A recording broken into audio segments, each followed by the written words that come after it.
नमस्कार, बहुत स्वागत है आप सबका। मैं पुनीत पाठक और आप देख रहे हैं मेरा मध्य प्रदेश।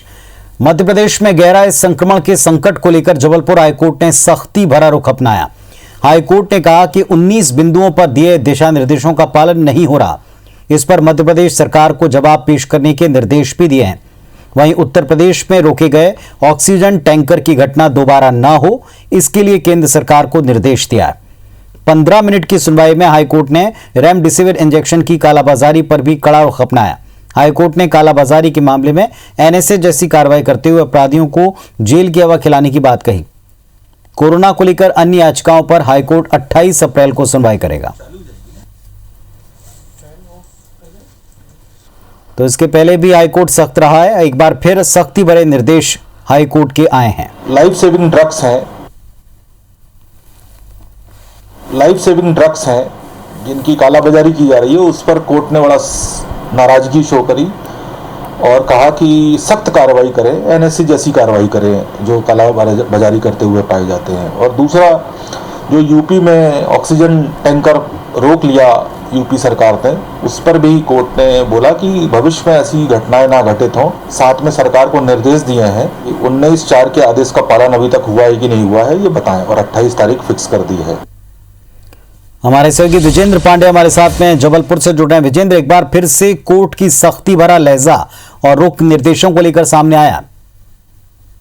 बेशक पुनीत, 19 अप्रैल को हाईकोर्ट ने एक बड़ा फैसला सुनाया था और ये कहा था कि केंद्र सरकार को कोरोना आपदा के बीच में हस्तक्षेप करना चाहिए और ऑक्सीजन की आपूर्ति जो है तमाम राज्यों में, खासतौर पर मध्य प्रदेश में सुनिश्चित करना चाहिए। 19 बिंदुओं का 19 अप्रैल को बहुचर्चित आदेश और बेहद महत्वपूर्ण आदेश हाईकोर्ट की ओर से जारी किया गया था। लेकिन प्रकाश में यह आया कि इस 19 बिंदुओं के आदेश का पालन मध्य प्रदेश में नहीं किया जा रहा। भले वो 1 घंटे के भीतर संबंधित जरूरतमंद मरीज को रेमडेसिविर इंजेक्शन की आपूर्ति हो या 36 घंटों के भीतर RT-PCR रिपोर्ट को देने की बात हो, या कि तमाम कोविड मरीजों के बेहतर तरीके से इलाज की व्यवस्थाएं, कैशलेस इलाज मुहैया हो सके उसकी बात हो, या जो विस्तृत दिशा निर्देश 19 बिंदुओं का हाईकोर्ट ने जारी किया था उसका पालन नहीं हो रहा था। यही वजह है कि 2 इंटरवीन पिटीशन इसमें लगाई गई थी।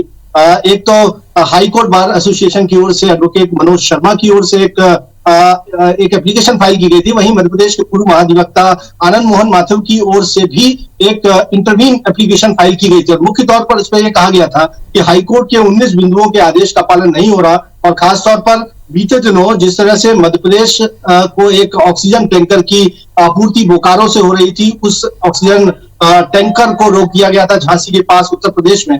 हालांकि हाईकोर्ट के संज्ञान में यह भी लाया गया कि सरकार के हस्तक्षेप के बाद वो वापस रवाना कर दिया गया मध्य प्रदेश की तरफ। लेकिन कोर्ट ने इस बात को लेकर गंभीरता दिखाई और सरकार को, खासतौर पर केंद्र सरकार को यह कहा कि केंद्र सरकार को यह सुनिश्चित करना होगा कि ऑक्सीजन के टैंकर्स की न सिर्फ निर्बाध आपूर्ति हो बल्कि निर्बाध उसका ट्रांसपोर्टेशन भी होना चाहिए और इस तरह की घटनाओं का दोहराव न होने पाए, ये कहीं ना कहीं केंद्र सरकार को इंश्योर करना होगा। वहीं जहां तक 19 बिंदुओं के विस्तृत आदेश के पालन करने की बात है, उस पर केंद्र सरकार के अलावा मध्य प्रदेश सरकार को हाईकोर्ट ने यह कहा है कि इस मामले पर एक विस्तृत जवाब जो है राज्य सरकार को पेश करना होगा और 28 तारीख को इस मामले को हियरिंग के लिए हाईकोर्ट में रखा है। 28 तारीख को फिर से इस मामले पर सुनवाई होगी और मुख्य न्यायाधीश की डिवीजन बेंच में इस मामले को सुना जाएगा। फिलहाल आज अगर हम देखें तो मुख्य तौर पर 2 दिशा निर्देश माने जा सकते हैं। पहला तो केंद्र सरकार को यह कहा है कि वो ये सुनिश्चित करे कि ऑक्सीजन की जो तमाम राज्यों के बीच में है, जो जिस तरह से ट्रांसपोर्टेशन हो रहा है, वो निर्बाध तरीके से ट्रांसपोर्टेशन होना चाहिए।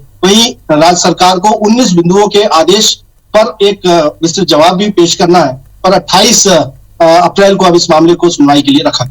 पुनीत, विजेंद्र, जो ऑक्सीजन की कमी की तस्वीरें हैं पूरे देश में और प्रदेश में खास तौर पर, उनके ऊपर पिछली बार भी काफी तल्ख टिप्पणी की गई थी और साथ में इंजेक्शन की कीमत चस्पा की जाए, इस तरह के तमाम निर्देश थे।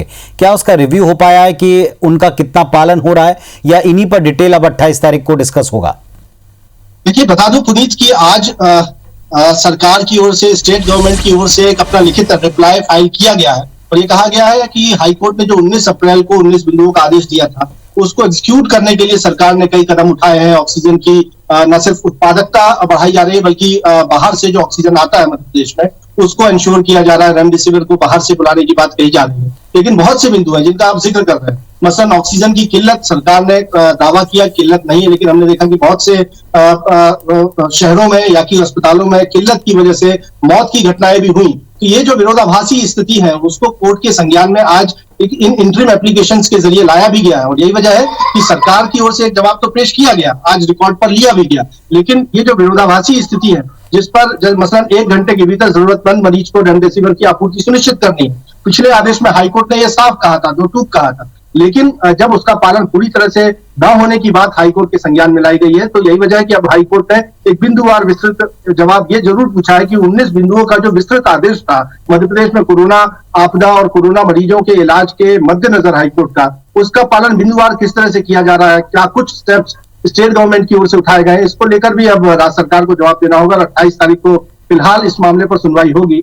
देखना होगा कि हाईकोर्ट की लगातार इस मॉनिटरिंग के बीच, बता दूं आपको कि स्वतः संज्ञान हाईकोर्ट ने इस मामले पे लिया, जिसके अलावा बहुत सी 6 जो है वो जनहित याचिकाएं भी हैं कि ताकि बेहतर तरीके से कोरोना मरीजों को इलाज मिल पाए। इस बीच 2 इंटरमीन एप्लीकेशन भी आज लगी हुई थी आनंद मोहन माथुर और मनोज शर्मा की ओर से, उस पर भी अब हियरिंग हो रही है। तो अब 28 तारीख को एक विस्तृत जवाब राज्य सरकार को अब हाईकोर्ट में फिर पेश करना होगा। 28 को सीजे की डिवीजन बेंच इस मामले पर सुनवाई करेगी, जिसमें इन तमाम बिंदुओं पर भी एड्रेस कोर्ट करेगी या किया जा सकता है, जिनका जिक्र आप भी कर रहे हैं। पुनीत, चलिए, तो कुल मिलाकर इन निर्देशों का पालन सरकार को करना और उसका ब्यौरा भी देना। शुक्रिया आपका विजेंद्र इस पूरे डिटेल के लिए। मध्य प्रदेश के मुख्यमंत्री शिवराज सिंह चौहान ने प्रधानमंत्री मोदी से फोन पर बातचीत की। इस बातचीत में उन्होंने कोरोना संक्रमण की रोकथाम, कोरोना कर्फ्यू और माइक्रो कंटेनमेंट जोन के बारे में किए जा रहे प्रयासों की जानकारी प्रधानमंत्री को दी है। प्रधानमंत्री मोदी ने शिवराज सरकार की कोशिश की तारीफ की। चर्चा की जानकारी देते हुए सीएम शिवराज ने ट्वीट किया।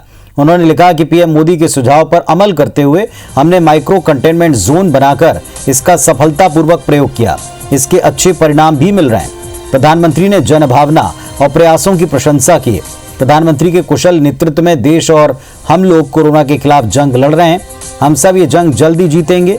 भारत में एक नई सुबह के साथ हर चेहरे पर सबल और चिरस्थायी मुस्कान विराजमान होगी, इसका मुझे पूर्ण विश्वास है।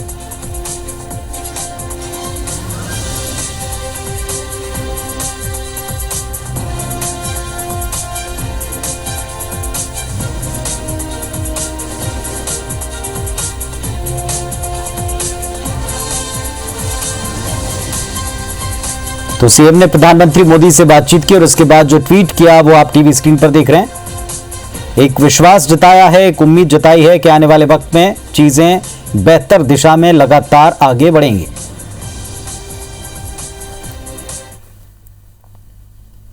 मध्य प्रदेश के मुख्यमंत्री शिवराज सिंह चौहान कल बीना जाएंगे, जहां डीआरडीओ के सहयोग से 1000 बेड का कोविड केयर सेंटर बनाया जा रहा है। आज मुख्यमंत्री शिवराज सिंह ने अस्थायी कोविड केयर अस्पताल की समीक्षा की। मुख्यमंत्री ने इस दौरान अधिकारियों से कहा है कि एक घंटे महत्वपूर्ण है। लोगों की जिंदगी बचाने की दिशा में आप लोग काम कर रहे हैं। समय के एक सेकंड का उपयोग करते हुए अस्पताल निर्माण का काम जल्दी पूरा करें। युद्ध स्तर पर काम किया जाए। बैठक में अफसरों ने बताया कि बीना रिफाइनरी अस्पताल को ऑक्सीजन मुहैया कराएगा। यह अस्पताल हर मौसम के लिए अनुकूल रहेगा। अस्पताल में दवा, काढ़ा, भोजन का इंतजाम अक्षय पात्र फाउंडेशन के सहयोग से होगा।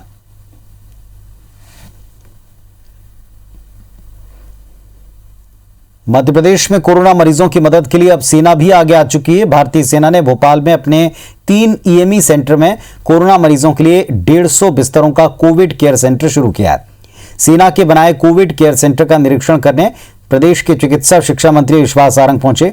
उन्होंने बताया कि मुख्यमंत्री की अपील के 48 घंटे के भीतर भारतीय सेना ने बेहतरीन कोविड केयर सेंटर बनाया, जिसमें जरूरत पड़ने पर मरीज को ऑक्सीजन भी दी जा सकती है। 2 दिन पहले मुख्यमंत्री शिवराज सिंह चौहान ने रक्षा मंत्री से फोन पर सेना की मदद को लेकर बातचीत की थी। केंद्रीय मंत्री राजनाथ सिंह ने भी मुख्यमंत्री को यह आश्वासन दिया था कि जल्दी सेना मदद के लिए आगे आएगी और 48 घंटे के भीतर सेना ने कोविड केयर सेंटर की शुरुआत कर दी है। ये निश्चित रूप से जहां एक और हमारे भोपाल शहर में सेवा देगा, सुविधा देगा, तो उसके साथ साथ समाज में एक अलग तरह का विश्वास भी पैदा होगा कि सेना केवल सीमा की रक्षा नहीं करती, देश में संकट होता है तो वो जनता के बीच जाकर भी उनका सहयोग करती है। मैं सेना को बहुत धन्यवाद देता हूं और इसमें हमने राज्य सरकार की ओर से जो भी मदद है उसका आश्वासन दिया है, चाहे मैन पावर की हो या इक्विपमेंट की हो। मध्य प्रदेश में 1 मई से शुरू होने वाले कोरोना टीकाकरण अभियान में सरकार 18 साल से ऊपर के फ्रंटलाइन वर्कर को प्राथमिकता देगी। गृह मंत्री नरोत्तम मिश्रा ने मीडिया से बातचीत में कहा है कि फ्रंटलाइन वर्कर्स कोरोना के हर मोर्चे पर सबसे आगे रहें, लिहाजा टीकाकरण में 18 साल से ऊपर के फ्रंटलाइन वर्कर्स को प्राथमिकता दी जाएगी। मंत्री नरोत्तम मिश्रा ने कांग्रेस पर निशाना साधते हुए कहा कि कोरोना का इलाज वैक्सीनेशन है, लेकिन कांग्रेस का कोई भी व्यक्ति इसके लिए प्रेरित नहीं कर रहा। कांग्रेसी इसमें राजनीति ढूंढ रहे हैं। नरोत्तम मिश्रा ने कहा कि पश्चिम बंगाल में राहुल गांधी की रैली फ्लॉप हो गई, इसीलिए उन्हें वहां पर कोरोना नजर आता है, जबकि उन्हें असम और केरल में कोरोना नहीं दिखता। जितने फ्रंटलाइन वर्कर हैं, चाहे वो पुलिस विभाग के हो, चाहे स्वास्थ्य विभाग के हो, चाहे हमारे सफाई कर्मचारी हो, इन सबको जो 1 मई से हमारा वैक्सीनेशन होगा उसमें प्राथमिकता दी जाएगी। मध्य प्रदेश में सरकारी के साथ साथ अनुबंधित निजी कोविड अस्पताल को भी अब रेमडेसिविर इंजेक्शन मुफ्त में मिलेगा। रविवार को मुख्यमंत्री ने बताया कि जो अस्पताल सरकार से अनुबंधित नहीं हैं, उन्हें 1,568 रुपए प्रति इंजेक्शन की राशि रेड क्रॉस में जमा करानी पड़ेगी। रेमडेसिविर इंजेक्शन के उपयोग का क्लिनिकल प्रोटोकॉल भी जारी कर दिया है। अब तक 7 कंपनियों से 1,88,000 से अधिक इंजेक्शन की डोज मिल चुके हैं। 30 अप्रैल तक 95,000 डोज और मिल जाएंगे। रेमडेसिविर की कालाबाजारी रोकने के लिए गृह मंत्री नरोत्तम मिश्रा ने टास्क फोर्स बना दी। इस बीच मुख्यमंत्री ने प्रभारी मंत्रियों के साथ मीटिंग की। मंत्री अब कोविड केयर सेंटर और होम आइसोलेशन की व्यवस्था को खुद देखेंगे।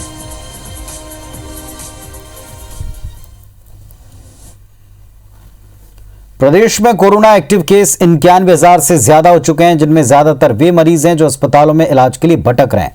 वजह स्पष्ट है। भोपाल, इंदौर, उज्जैन, ग्वालियर, जबलपुर जैसे बड़े नगरों में और साथ में 23 जिलों में आईसीयू और बेड, जो ऑक्सीजन युक्त बेड हैं, वो फुल हो चुके हैं। इंदौर में सरकारी निजी अस्पतालों में ऐसे सभी बेड फुल बताए जाते हैं। भोपाल में कोविड डेडिकेटेड 72 अस्पतालों में नए गंभीर मरीजों के लिए फिलहाल जगह नहीं बताई जाती।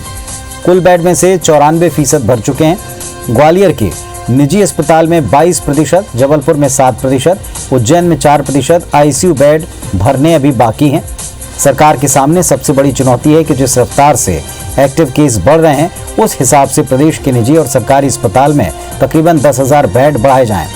ऑक्सीजन सपोर्ट वाले 29,000 बेड की आवश्यकता लगती है, लेकिन फिलहाल ये सब पूरा हो पाना मुश्किल है।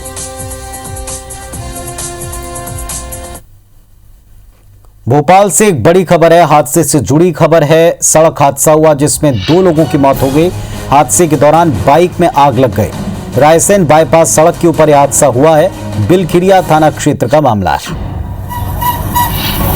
तो तस्वीरें आप देख पा रहे हैं। भोपाल में एक सड़क हादसा हो गया जिसमें 2 लोगों की मौत हो गई, बाइक में आग लग गई। रायसेन बाईपास पर यह सड़क हादसा हुआ। बिलखिरिया थाना क्षेत्र का यह मामला है।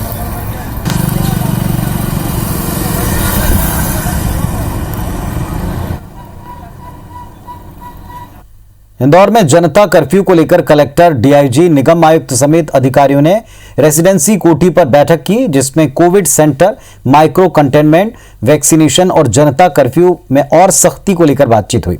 कलेक्टर ने जनता कर्फ्यू आगे बढ़ाने के संकेत दिए। कहा कि लोग अभी भी अनावश्यक तौर पर घरों के बाहर ज्यादा निकल रहे हैं। सबसे बड़ी बात यह कि जो लोग कोरोना पॉजिटिव हैं वो भी घरों से बाहर निकल रहे हैं, अपने परिवार वालों के साथ बैठ रहे हैं। ऐसा कोई भी व्यक्ति जो संक्रमित है और बाहर निकल रहा है, उसके खिलाफ एफआईआर होगी, सख्ती से कार्रवाई की जाएगी। मॉर्निंग वॉक और साइकिलिंग पर पूरी तरीके से रोक लगा दी गई है। डीआईजी ने कहा कि बेवजह घूमने वालों पर सख्ती होगी।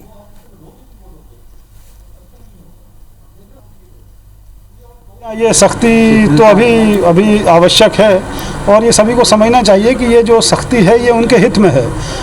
किसी को भी प्रताड़ित करना, दिक्कत देने का कोई इंटेंशन नहीं है। मूलतः भावना यही है कि सभी सुरक्षित रहें और इसके लिए जो भी कदम उठाने पड़ेंगे वो करेंगे। जनता कर्फ्यू आया, जनता ने भी सहयोग किया पूरा उसमें।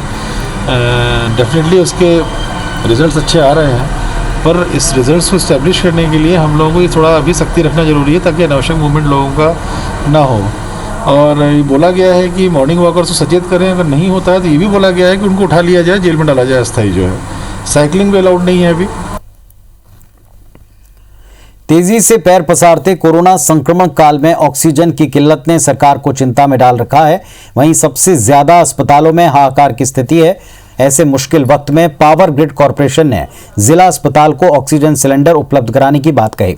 जबलपुर जिला अस्पताल को पावर ग्रिड कॉरपोरेशन ने आज पहली खेप में 110 ऑक्सीजन सिलेंडर दिए हैं और 90 ऑक्सीजन सिलेंडर और मेडिकल सुविधाओं से लैस 2 एम्बुलेंस को देने का वायदा किया है। जल्दी ही ये सारी सुविधाएं वो अपनी तरफ से प्रदान करेंगे।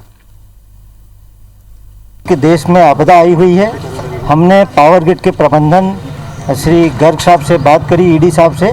हम लोग भी एक आपदा प्रबंधन भारत सरकार का हमारा कंपनी है, हम लोग भी उसमें सहयोग करना चाहते हैं। अभी फ़िलहाल हमारे पास में 10 सिलेंडर थे, मैंने 10 सिलेंडर अभी दे दिए हैं, अब 50 और दीजिए, तो मैं उसके लिए प्रयास करूंगा कि वो 50 सिलेंडर और आपको दे सकूं। Power grid corporation of India limited के द्वारा जो उनके जनरल मैनेजर हैं मिस्टर MS ठाकुर जी हैं, उनके द्वारा हमको आज 10 सिलेंडर उपलब्ध कराए गए हैं। आगे और भी आएंगे। उन्होंने आगे आने का प्रॉमिस किया कि करीब 90 पूरे 100 के लगभग हमको उपलब्ध कराएंगे। उसके लिए हमारी कार्रवाई चालू है, हम उनके बहुत आभारी हैं। पूर्व मुख्यमंत्री और PCC चीफ कमलनाथ और उनके बेटे सांसद नकुलनाथ ने 200 ऑक्सीजन सिलेंडर और 10 टन ऑक्सीजन जिले में पहुंचाई है। रेमडेसिविर इंजेक्शन, फेविफ्लू टैबलेट और ऑक्सीजन टैंकर लगातार छिंदवाड़ा पहुंचाए जा रहे हैं। पूर्व मंत्री दीपक सक्सेना और जिला कांग्रेस कमेटी अध्यक्ष विश्वनाथ ओगटे ने ऑक्सीजन सिलेंडर और टैंकर प्रशासन को सौंपे। पूर्व मंत्री दीपक सक्सेना ने कहा कि पूर्व मुख्यमंत्री कमलनाथ और सांसद नकुलनाथ छिंदवाड़ा में बढ़ती कोरोना महामारी संकट को लेकर चिंतित हैं और हर संभव मदद पहुंचा रहे हैं।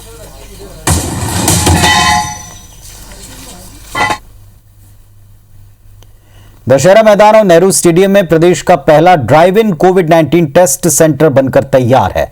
सीधे कार और बाइक के जरिए यहां आकर कोविड का बिना बाइक या कार से उतरे टेस्ट करवाया जा सकता है। सोशल डिस्टेंसिंग का पूरी तरह पालन होगा। रोजाना 4000 कोरोना टेस्ट यहां हो सकते हैं। नेहरू स्टेडियम में तैयार हो रहे drive in COVID test centre का जायजा लिया हमारे सहयोगी ने। प्रदेश का पहला drive in COVID test centre Indore के नेहरू स्टेडियम और खालसा ग्राउंड पर बनाया जा रहा है, जहां पर रोजाना 4000 तक कोविड के टेस्ट किए जा सकेंगे, जिसको लेकर इंदौर के नेहरू स्टेडियम में फिलहाल तैयारी की जा रही है, जहां पर लोग अपनी कार और बाइक के माध्यम से यहां पर पहुंचेंगे। बिना कार और बाइक से उतरे हुए यहां से सीधे सैंपल कलेक्शन लिए जा सकेंगे। इसे भी युद्ध स्तर पर करने की तैयारी इसलिए की जा रही है क्योंकि जितने बड़े स्तर पर शहर में कोविड के संक्रमित पेशेंट मिल रहे हैं, इनमें एसिम्प्टोमेटिक पेशेंट्स कितने हैं, जिन्हें मां अहिल्या के नाम से जो कोविड सेंटर राधास्वामी सत्संग व्यास में बनाया गया है, उस जगह का उपयोग किया जा सके और एसिम्प्टोमेटिक मरीजों को वहां भर्ती किया जा सके। सबसे खास बात यह है कि ये ड्राइव इन कोविड सेंटर इसलिए भी बनाया महत्वपूर्ण है क्योंकि इसमें सोशल डिस्टेंसिंग का पालन हो सकेगा और लोग सीधे अपनी कार और अपनी बाइक पर बैठकर यहां पर टेस्ट सैंपल देकर यहां से निकल सकेंगे। इसका समय सुबह 8 बजे से लेकर शाम को 6 बजे तक रखा गया है, जिस पे www.covidindore.com पर इस पर रजिस्ट्रेशन हो सकेगा। आपको अपना आधार कार्ड साथ में लाना है और रजिस्ट्रेशन मिलने के बाद आप सीधे यहां पर आ सकते हैं। टोकन नंबर आपको मिलेगा और आपके समय के अनुसार आप यहां पर अपनी जांच करा सकते हैं। ठीक इसी तरीके का ड्राइव इन सेंटर जो है खालसा कॉलेज के ग्राउंड पर भी बन रहा है। युद्ध स्तर पर कोविड की जांच को करने के मामले में मध्य प्रदेश का यह पहला ड्राइव इन सेंटर इंदौर के नेहरू स्टेडियम में बन रहा है। यहाँ की तैयारियां लगभग पूरी हो चुकी है, जिसके रजिस्ट्रेशन कल यानी मंगलवार सुबह से शुरू हो जाएंगे। कैमरा पर्सन नंदन सिंह पवार के साथ रवि हेमराज सिसोदिया, इंदौर। राजधानी भोपाल वासियों के लिए एक अच्छी खबर, अब आप अपनी कार के भीतर बैठकर टीकाकरण भी करा सकते हैं। लेक व्यू होटल रेसिडेंसी में 1 मई से वैक्सीनेशन ड्राइव शुरू हो रही है। वैक्सीनेशन की ये ड्राइव रोजाना शाम को 6 से रात 9 बजे तक होगी, जहां रोजाना 300 लोगों को टीकाकरण होगा। मध्य प्रदेश के पर्यटन विभाग और स्वास्थ्य विभाग यूनिसेफ के साथ मिलकर ये अवेयरनेस ड्राइव की शुरुआत कर रहा है, जो अस्पताल जाने से झिझकने वाले लोग अपने कार के भीतर बैठकर परिवार के साथ टीकाकरण करवा सकते हैं। एक बार में 80 कार पार्क हो सकती हैं। डॉक्टर और नर्सिंग स्टाफ के लिए ग्रीन रूम बनाए जा रहे हैं। टीकाकरण के बाद आधे घंटे तक आप डॉक्टर और नर्सिंग स्टाफ की निगरानी में रहेंगे और इसके बाद घर जा पाएंगे।